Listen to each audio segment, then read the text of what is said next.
አስመራ ያን ቀን በዘንባባዎች ጥላ ስር ንግሆ ውጋታ ናይ ሰሜናዊት ብቅቲ አስመሪና የቀይ ባህር እንቁ ሸብረብ ክንብል ዝንፍል ብለው በየመንገዱ ዳር የሚታዩት ዘንባባዎችና የሰሜናዊ ቆነጃጅት ሹሩባዎች አንጻራዊ ውበት ባለቅኔም ባይሆኑ ስሜት ይቀሰቅሳሉ። ከዘንባባና ከሰሜናዊት ቆንጆች ሹሩባ ጥላ ስር ለአንድ አፍታ አረፍ ጋደም በማለት እንደ ኩል ከጠራ ሰማይ ላይ የምታበራውን ሰሜናዊ ኮከብ በጠፍ ጨረቃ በፎይታ መመልከት ምንኛ ደስ ይል ይሆን? ሰላም ናፍቀኝ። ጦርነት በሕይወትና በቁስ ላይ ከሚያስከትለው ጥፋት የበለጠ የሚያስጠላኝ ነገር በዚህ ዓለም ያለ አይመስለኝም። የሰው ልጅ በመካከሉ የሚፈጠሩትን ልዩነቶች በውይይትና በሰላም የሚፈታበት ቀን መቼ ይመጣ ይሆን? ያ ቀን ናፈቀኝ። ለምንድን ነው የሰው ልጅ በሰላም የማይኖረው? ያለ ጦርነትም ሕይወት ራሷ አጭር ናት። ለማንኛውም ነገር አስመራ ዮሐንስ አራተኛ አውሮፕላን ማረፊያ ከደረስኩበት ደቂቃ ጀምሮ ጊዜ አላጠፋውም። የማጠፋው ጊዜ አልነበረኝ። ብሔራዊና አብዮታዊ ተልእኮአችን ሁለት ስለት ያለው ነበር። በአንድ ፊት ውጊያ፣ በሌላ በኩል ሁለንተናዊ የኢኮኖሚ ግንባታ አንድ ላይ ማካሄድ። በተለይ የኔ ተልእኮ ደግሞ ከዚህም ትንሽ ላቅ ያለ ነበር።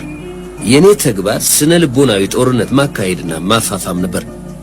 እኔ እስከማውቀው ድረስ መቼም ከስነ ልቦናዊ ጦርነት የበለጠ ውስብስብና አስቸጋሪ ነገር ያለ አይመስለኝም። ከኔ ኋላ የተጠራው መጽሐፈ ዳንኤል የኢኮኖሚው ሊቅ ነበር። ሰውየው ካሁኑ ስራቸውን ጀምረዋል። እኛ የድርጊት ሰዎች ነን ሲሉ የተናገሩት ቃል ጆሮዬ ውስጥ ደወለ። አንዲት ዝርዝር ጉዳይ አታልፋቸውም። ነገር አይረሱም፣ ስም አይዘነጉም።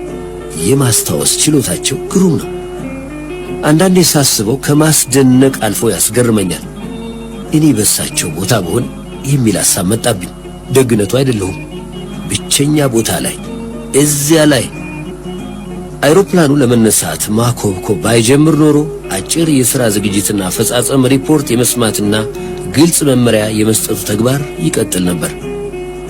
ካሁኑ እንዲህ ከሆነ አስመራ ስንደርስ ምን እንደምንሆን አስፈራኝ። ጊዜ የላቸውም እና ጊዜ አይሰጡም። መልአከ ገብርኤል በተአምሩ ሌላ ምስራች ይዞ ካልቆየኝ በቀር እና በሳቸው ረዳቶች ስም እንኳን ደህና መጣችሁ እላለሁ። ይህ 709 ልዩ በረራ ነው። የምንበርበት ከፍታ 29000 ጫማ፣ በረራው የሚወስድብን ጊዜ 55 ደቂቃ። ከመቀመጫዎቻችሁ ስር ያሉትን ቀበቶች እንድትታጠቁ ትለመናላችሁ። መታጠቅ ይነሰን ጠበቅ አደረግነው። አውሮፕላኑ ከጥቂት ደቂቃዎች በኋላ አፍንጫውን ወደ ሰሜን ደገነ። ልዩ በረራ ተልእኮ የኤርትራ ክፍለ ሀገር ቀይ ኮከብ ሁለገብ አብዮታዊ ዘመቻ ታሪካዊ በረራ። አማተብኩ።